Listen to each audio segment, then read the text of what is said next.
わしがお面をつけておる本当のわけはじゃの。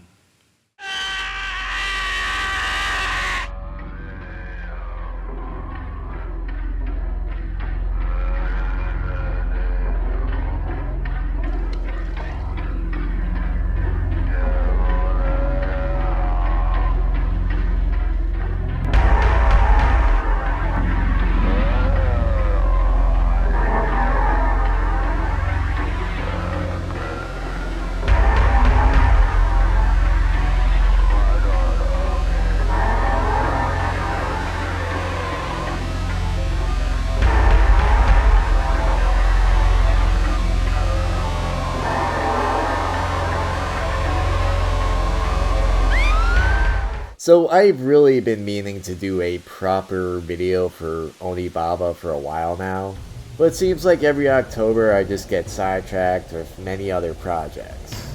Also, I gotta say it's one of my favorite movies, so if I'm gonna cover it, then I have to do it right. And I always like to put something personal in each of my videos. It kinda is the only thing that helps it stand out apart from everyone else's. And hopefully you enjoy when I do that. So I'm gonna paint you a picture of the first time I watched Oni Baba. It was around midnight, I had the house to myself, and I remember it was just a really windy night.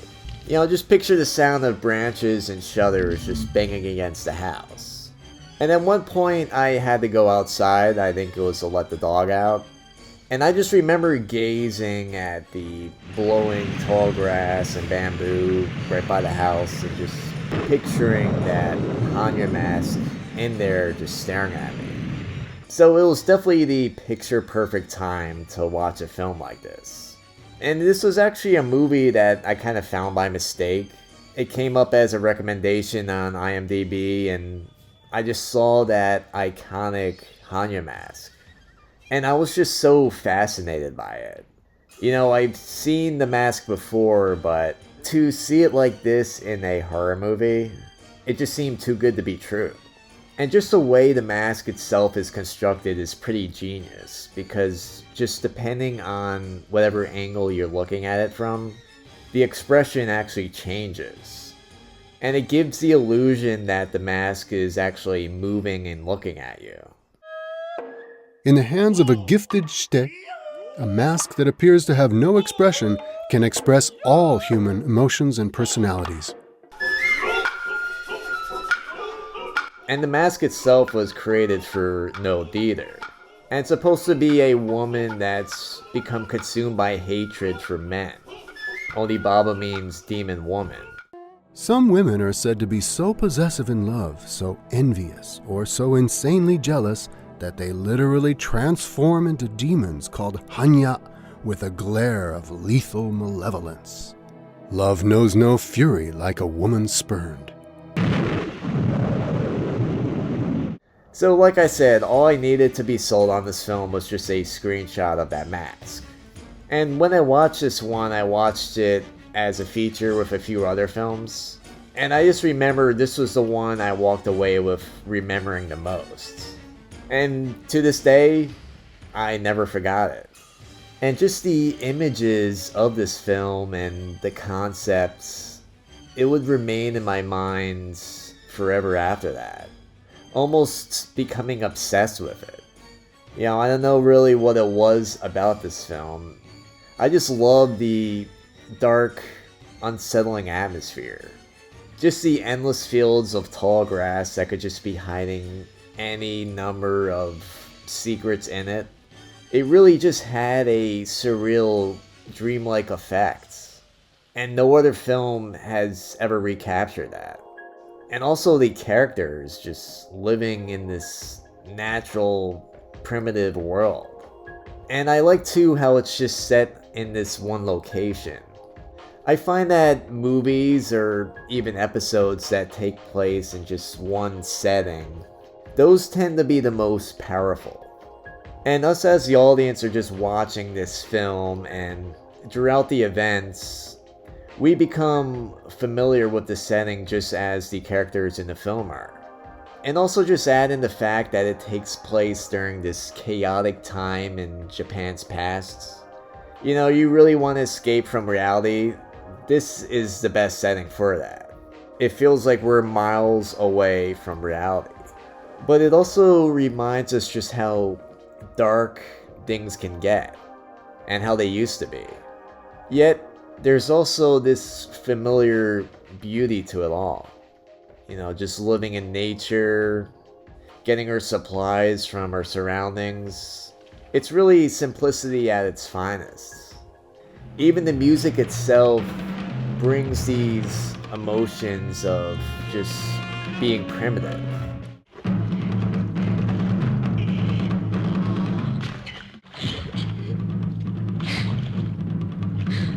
Really, every aspect was just done so well. And it's just so full of energy. But Oni Baba really is just one of a kind. It's almost a shame. Because for years I've just been searching for more films like it. You know, anything similar. But like I said, there's no other film like it. If I had to name one, maybe Kuroneko, done by the same director. And that film also does have a great dark atmosphere. It's just perfect for Halloween in October. And that film definitely does deserve praise for that. But again, it's still different. Oni Baba plays more like an actual nightmare. And there's a level of surrealism to it. In this icy cold monochrome. And it's filmed in this big and just strangely beautiful wilderness. And it seems to go on endlessly. And I did watch one of the special features on the Blu-ray, and it shows how this film was actually shot. Apparently it takes place in the northwestern section of the Inba Swamp. This is in Japan's Chiba Prefecture. And you could kind of compare this to the Kemp marshes from which Dickens imagined in Great Expectations. But no other movie or story could really just equal just the menacing feeling that the landscapes from Oni Baba has. And what I thought was pretty interesting is that the field itself that they filmed it in, when you see what it really looks like, it's actually pretty plain looking and even small. But the director was able to still transform it into something much more.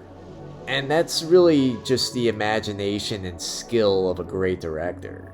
It's very similar to the film Woman in the Dunes, another favorite of mine.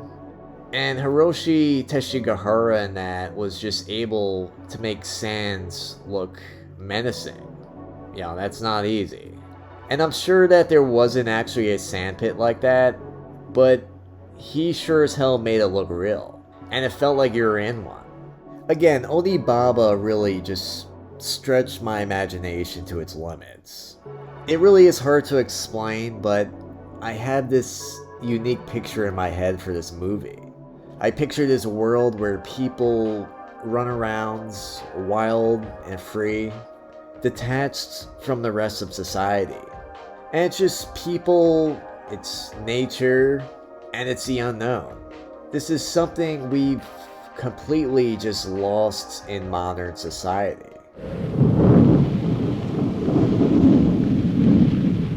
Alright, so now I'm gonna get into the plot of the story, and if you haven't seen the film, then I recommend watching it knowing as little as possible.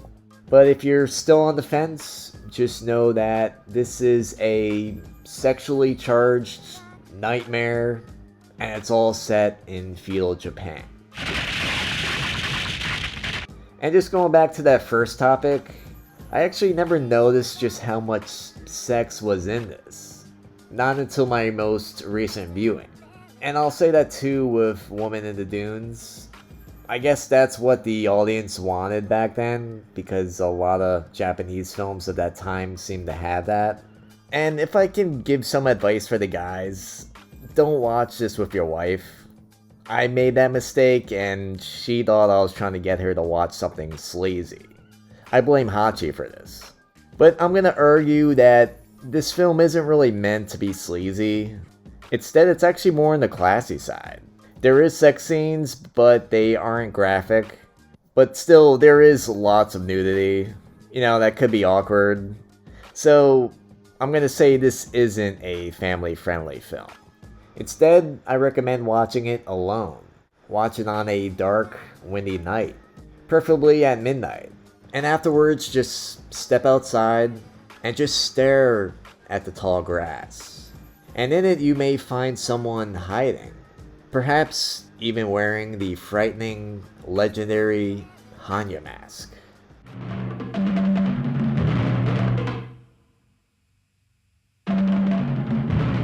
So the setting for Oni Baba is war-torn 14th century Japan, and all the men have been taken away as soldiers.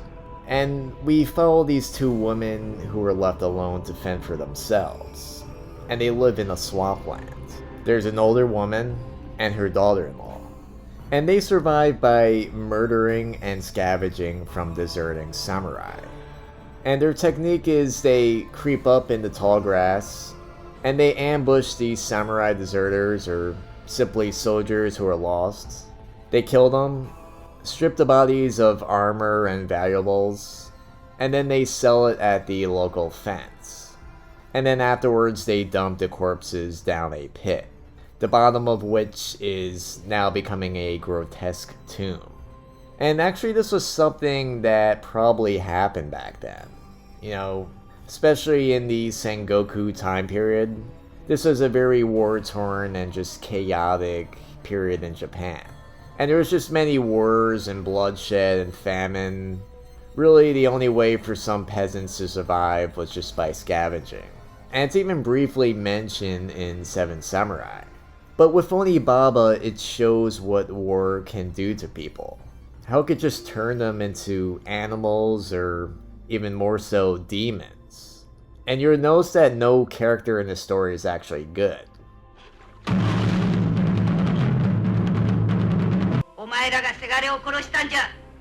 And instead of having a good character entering this dark story, one that's full of nobility, honor, class, instead we get Hachi. And I just love making jokes about this character, but if I'm gonna be honest, I really like him. And I remember the first time when I watched this film, just when I wasn't sure if I was gonna keep watching it, he entered the story and I immediately wanted to watch more. And he's sort of like the Mugen, from Samurai Champloo, or the Kikuchiyo from Seventh Samurai type of character. Just full of wild, animalistic energy, out for themselves. And my favorite scene of him is when he's just running around angry because he's just super horny. And it's actually so much so that he's actually rolling around in the weeds yelling.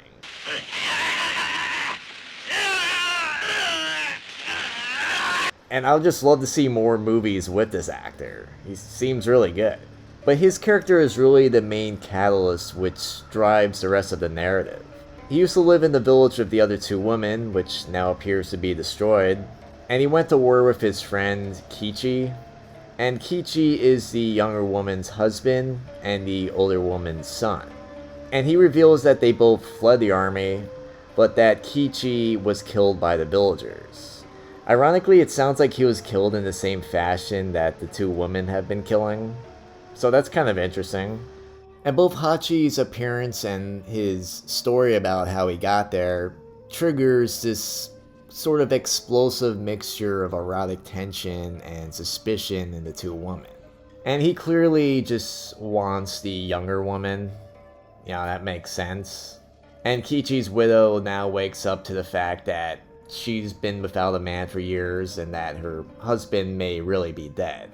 And the older woman can see that they're starting to become a couple, and you can really just feel the jealous energy from her. Just an excellent actress. And I often thought about why she feels this way.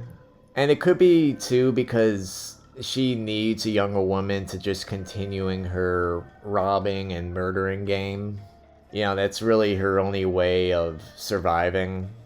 And if the couple decides to just leave her, she really could end up just starving to death or just being killed by one of the deserting samurai. You know, when you think about it, it really is a horrific world.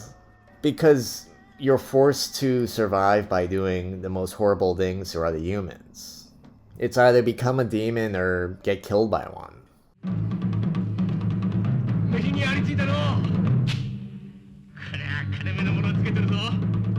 So, in an attempt to compete with her daughter-in-law, the older woman then tries to get Hachi's attention. And this could be to just undermine their alliance, or it could even be that, you know, she too has sexual cravings. I mean, with a stud like Hachi, you know, who wouldn't?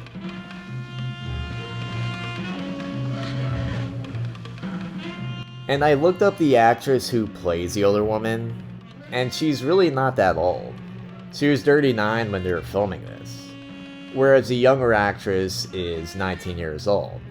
But it's really an interesting dynamic between both old and young. The older woman's becoming infuriated at the younger woman who's creeping off with Hachi at night. And so this is where the awesome and terrifying Hanya mask enters the story.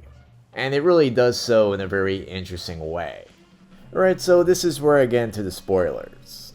Again, I just recommend knowing as little as possible of this film. If you still haven't seen it, watch it, then come back and watch the rest.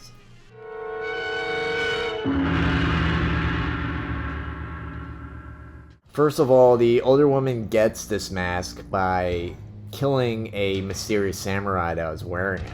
And he says he's wearing it because he's too beautiful for women to look at.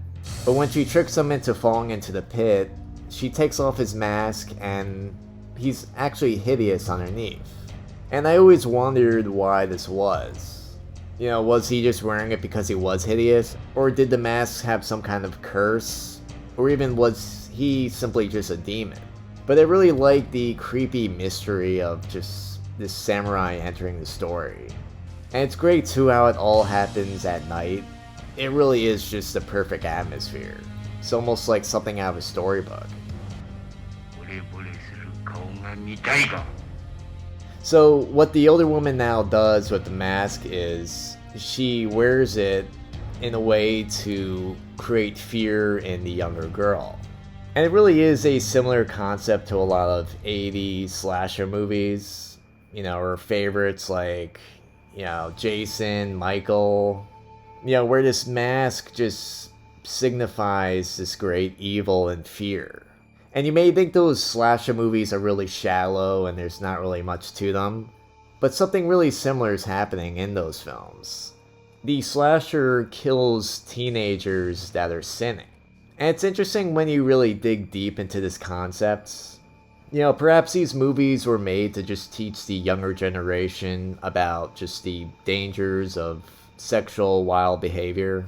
You know, how there really could be a deadly consequence to it. So in a way, you could say that Oni Baba fits in with the slasher genre.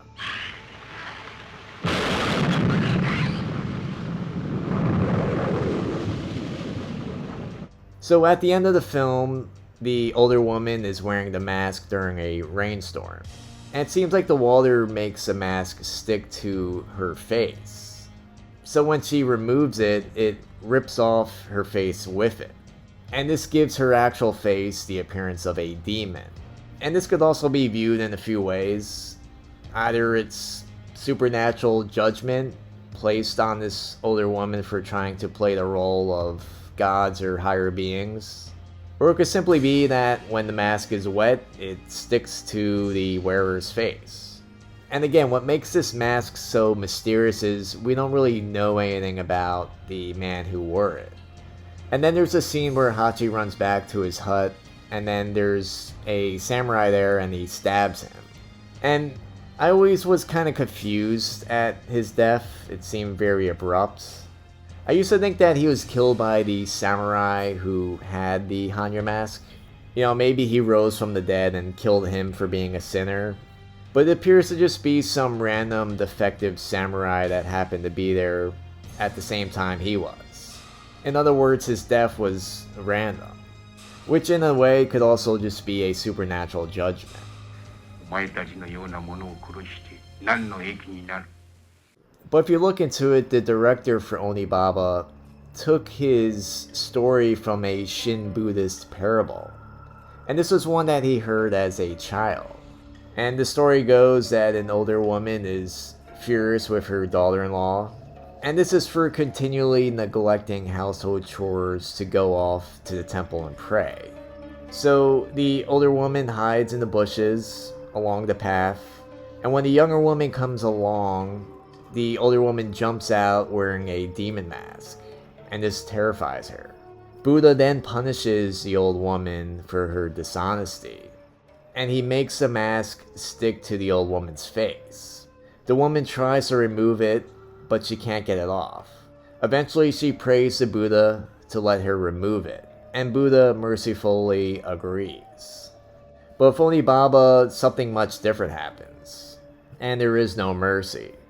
Instead, the younger woman just yanks it off, and her face comes with it. So definitely a much darker storyline, which aids itself well with horror. But I gotta say, for me as a Westerner, I don't know the parable, so that's not really what came to mind. And I wonder if Japanese viewers think of that story, if they know it. Instead, what I think of is an episode of The Twilight Zone. And this is where this bratty family is waiting for their inheritance. And they're waiting for their grandfather to die. And instead they're tricked into wearing these ugly, horrific masks. And they have to wait till midnight, and when they remove it, their faces take the form of these grotesque masks. It's one of the more classic, well-known episodes. And it's usually played every year at midnight. This is on New Year's Eve.